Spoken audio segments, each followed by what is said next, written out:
यवतमाळ जिल्ह्यामध्ये पावसामुळे शेती पिकांचं अतोनात नुकसान, पंचनामे न करता तत्काळ नुकसान भरपाई देण्याची शेतकऱ्यांची मागणी।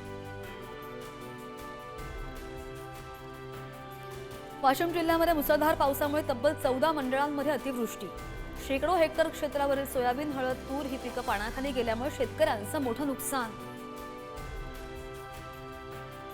हिंगोलीच्या कळमनुरी तालुक्यामध्ये शेतकऱ्यांचा केळी लागवडीकडे कल, सोडेगाव परिसरामध्ये केळींच्या लागवडीमध्ये मोठ्या प्रमाणामध्ये वाढ। हिंगोलीच्या सोडेगाव, नांदापूर, सालेगाव आणि हरवाडी या गावांमध्ये मुसळधार पावसामुळे उभं पीक पाण्याखाली, पिकांचं नुकसान झाल्यामुळे शेतकरी चिंतेत। अकोला जिल्ह्यामध्ये मुसळधार पावसाचा पिकांना फटका, मूर्तिजापूर, अकोला आणि तेल्हारा या तालुक्यांमध्ये शेती पिकं पाण्याखाली।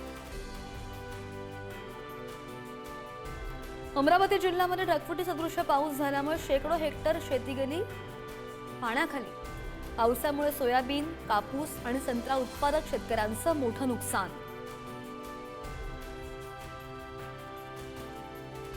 नांदेडमधील पैनगंगा नदीकाठच्या हजारो हेक्टरवरील शेत पिकांचं मोठं नुकसान, नदीला आलेल्या पुरामुळे सोयाबीन, कापूस ही पिकं सुद्धा पाण्याखाली।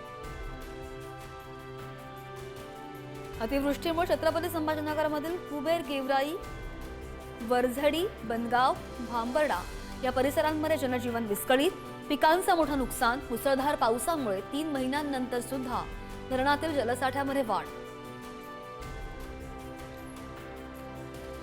जालन्याच्या बदनापूर तालुक्यामध्ये मुसळधार पावसामुळे अनेक नदी आणि नाल्यांना पूर, पांगरीमधून वाहणाऱ्या नाल्याची ही ड्रोन दृश्य।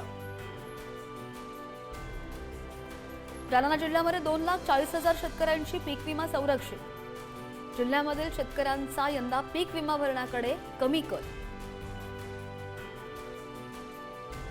परभणीमधील पूर्णा तालुक्यामध्ये ढगफुटी सदृश्य पाऊस झाला आणि या पावसामुळे शेती पिकांचं मोठं नुकसान, शेतकऱ्यांनी जिल्हाधिकाऱ्यांकडे मांडल्या व्यथा, तत्काळ पंचनामे करण्याचं जिल्हाधिकाऱ्यांचं आश्वासन।